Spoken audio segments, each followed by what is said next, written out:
Hey everyone, welcome to today's video where I want to chat with you guys a little bit about a deck that recently came into my collection and that has completely blown my mind.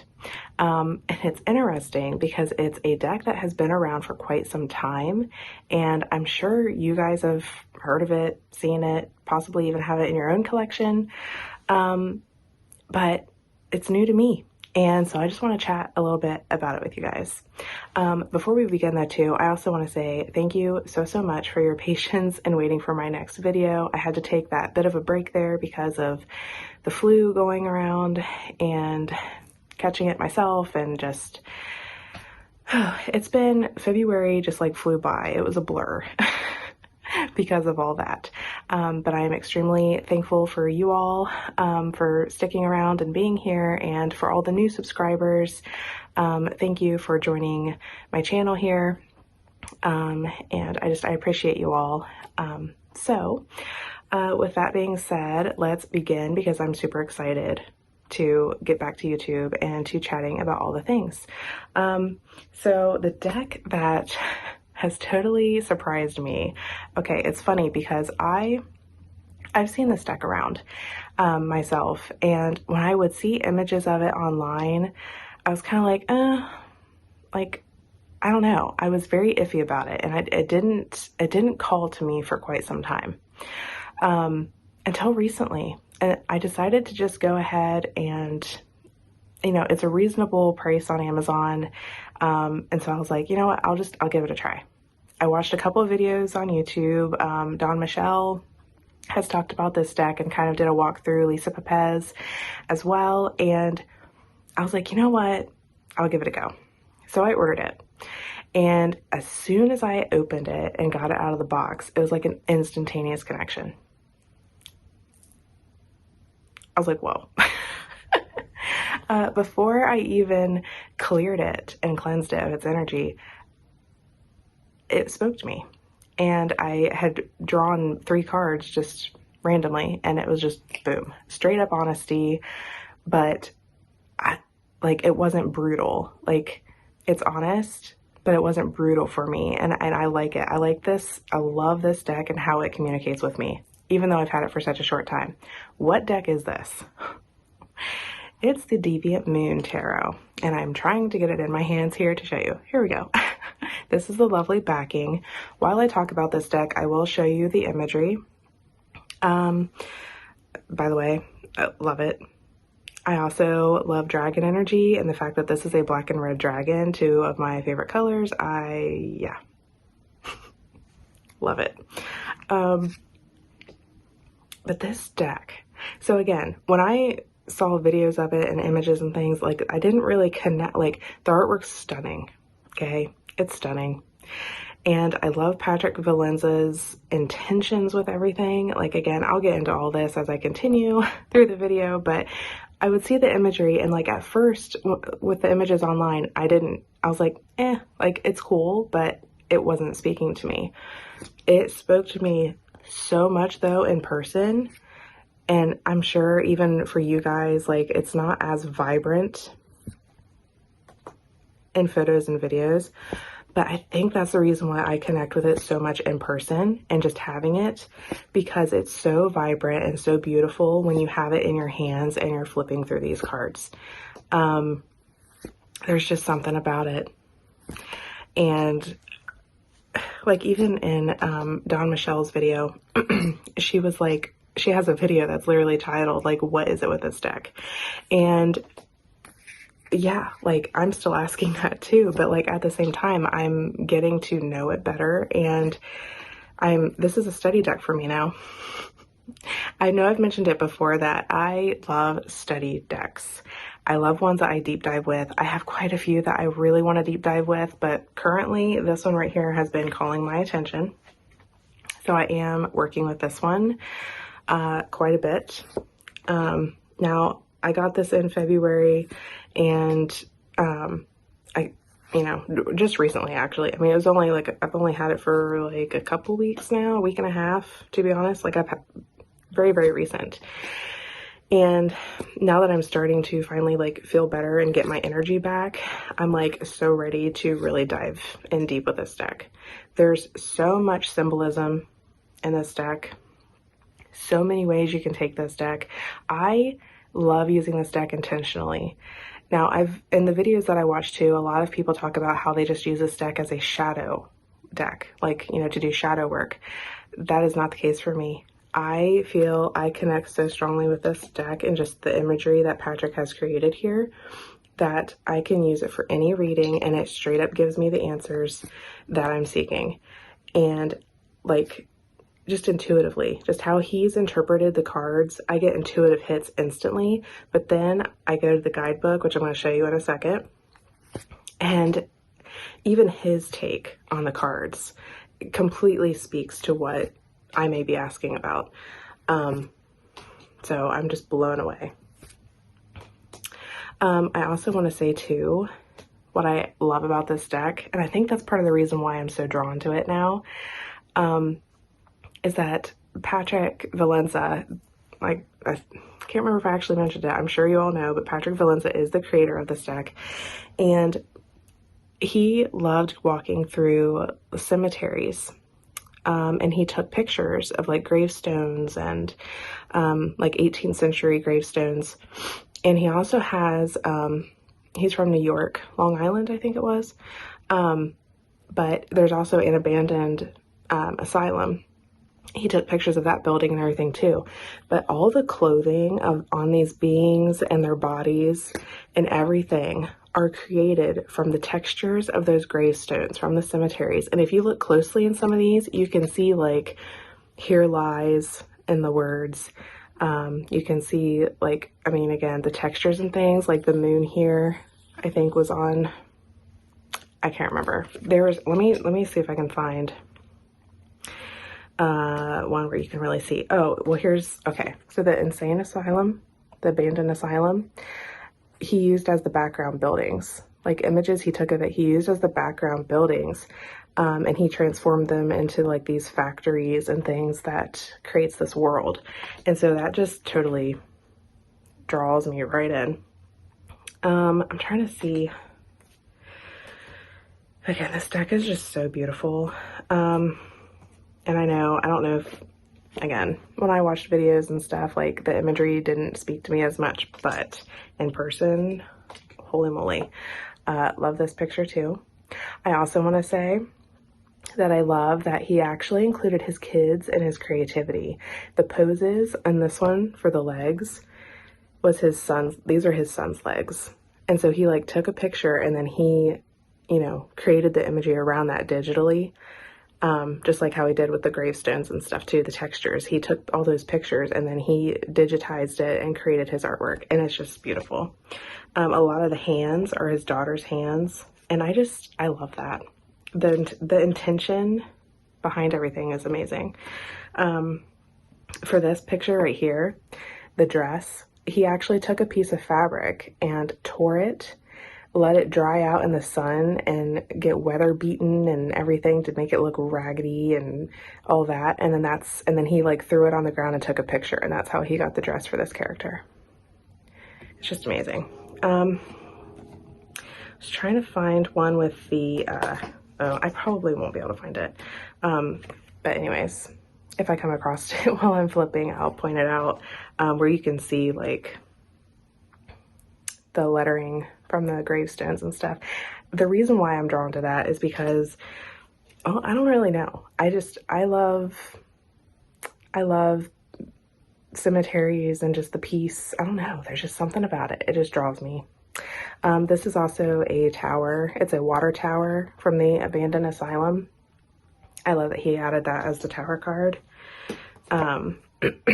These characters, just, I love them.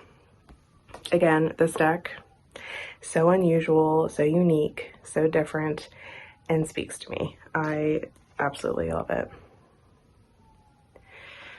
Oh, this one right here, this one too, those hands are his daughter's when she was like 7 or something. I'm not sure if it mentions an age, but she was really young, and I love that. Being a mom myself, I just love how he included his kids, and captured those moments. Okay, so there's imagery of this deck. Oh, also here, this chess table right here with all these chess pieces.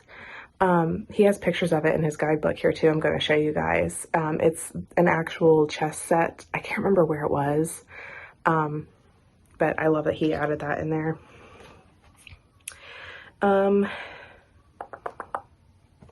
Yeah, I could like literally go on forever with this deck.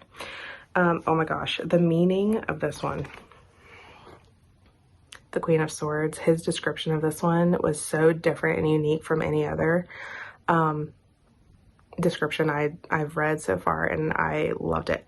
So with this deck, there's also, so when you get it, it just comes in a little like tuck box, and you get a little guidebook. I forgot to grab it because I actually have it in its box because I don't even need to use it. If you just want the deck, the little guidebook is just a little white booklet, and it does have a little description of what he has going on in the card, and then the upright meaning and reversed meaning. They are good, and they're a great jumping off point. But on Amazon also, I saw that he had this. This is I love stuff like this. Love stuff like this. This is also by US Games, and it's like a big like coffee table book. And wow, like he wrote it too. And put all of his intentions and everything that went into making this deck. He started creating this deck like 30 years ago, I think it was. Like he started drawing the images and coming up with this stuff when he was in his teens in the 80s. And that's amazing. Here's like the inside cover. This thing is massive too. It's got like 300 and some pages, 339 pages in this thing. He gives you like creating the deck. There's a picture of a headstone. You see this character, this like skull with the wings, in many of the cards and many of the clothing. You get to see his earlier renditions of the cards and how they've like evolved. And then you also see images that he drew as a kid from his dreams. He always had vivid dreams. And oh my gosh, you get big images like this. And you just, oh here, okay, so here's, you get full card reproductions as well. And here's an example. So here's the Emperor. You get like a description of what's going on in the card itself. And then you get an upright meaning and a reversed meaning. And then, you know, you get like little bonus images and stuff here. Some cards have more information in them. I love this image too. It's just so fun to look through. This book is extremely fun to look through, but again, the information in it too is amazing. Like I loved learning about how he created this deck and where he got the imagery from or the inspiration from. I love that these descriptions and everything have just been spot on for me. Oh, here's that, the girl on the ground. Like this is like an early attempt of it. And then this is what I was talking about where this is a picture of the actual piece of fabric that he ripped and let it lay outside and get all raggedy. And that's so cool. So creative. Let's see. Well, and like here, so you have the Three of Swords here. Again, a lot of description. And then I love that you get to see how it started out. So there's like a sketch of how it started. So again, I'm obsessed. Love this deck. It's funny because if you've been here for quite some time, I've talked about like home decks or decks that you really feel connected to, and that they're the ones that you want for like the long haul. Okay, there's some decks that just come in for a season and you want to get rid of them after a while, or or you might not even connect with certain decks, but then you have those certain ones though that stick around and that you just always can go to it for no matter what question. So if you've been around for a while, you know that Tarot of Vampires is that deck for me. This is like this is my number one deck. Sadly, it's out of print, but I'm hoping it'll come back because it has done that before where it went out of print and then it came back. So we'll see. But this deck is my favorite deck. I can come to this with, as it falls, I can come to this deck with any question I have and I get answers right away. And sometimes this deck calls to me, like if I'm not using it for a while because I'm working with other decks, an image from this deck will pop in my head and then I'll go look that card up in the guidebook and it'll be exactly what I needed to hear.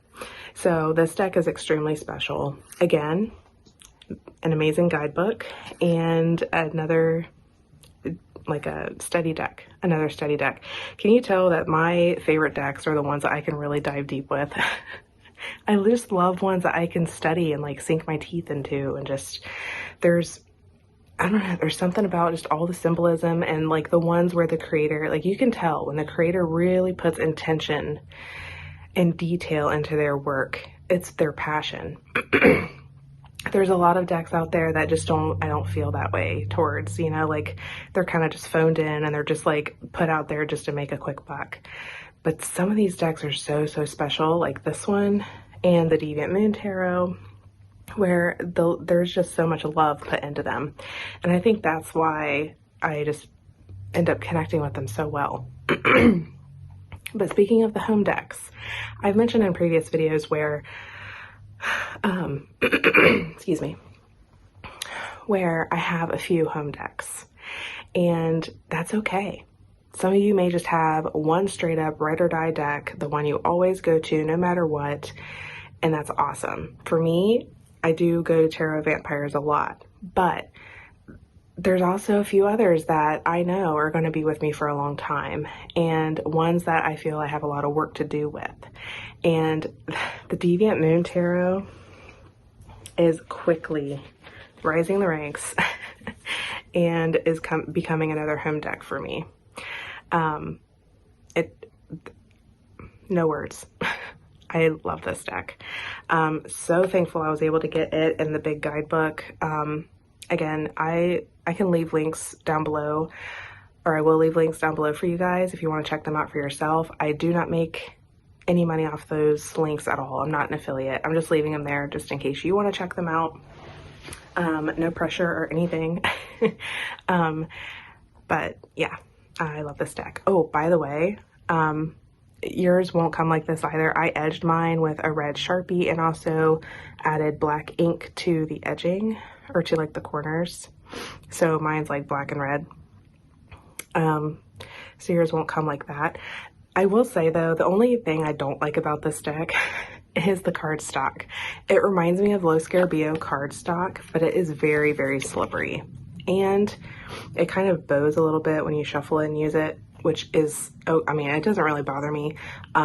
The thing that bothers me the most, I think, is just how slippery it is. It slides around like crazy. It is like thinner than normal, like across wise. It's smaller than a normal tarot deck, but it's longer. I don't know. This is a trimmed copy of it, but yeah, that's not going to do me any good because it's trimmed. But yeah, the cardstock's interesting. And for it coming from US Games, I know like US Games has some really awesome decks that, like, I love the cardstock. Speaking of, I have the Crow Tarot here. This is also US Games, and it's like thick. I kind of wish this deck was made like this, but that's okay. I still love it. So anyways, I think that's all I want to say about this deck for now. This is kind of like one of those videos, like I'm trying to do a video at the end of each month where I talk about the decks I used most during the month. And for February, since it like flew by because of sickness and everything, I didn't really get to do a whole lot. But I will say that once I got this one in, it was this deck. So that being said, let me know if you guys have this deck, what your thoughts are on it. I would love to know. So let me know down below in the comments, and I hope you guys all have a wonderful day, and I'll catch you guys all in the next one. Bye.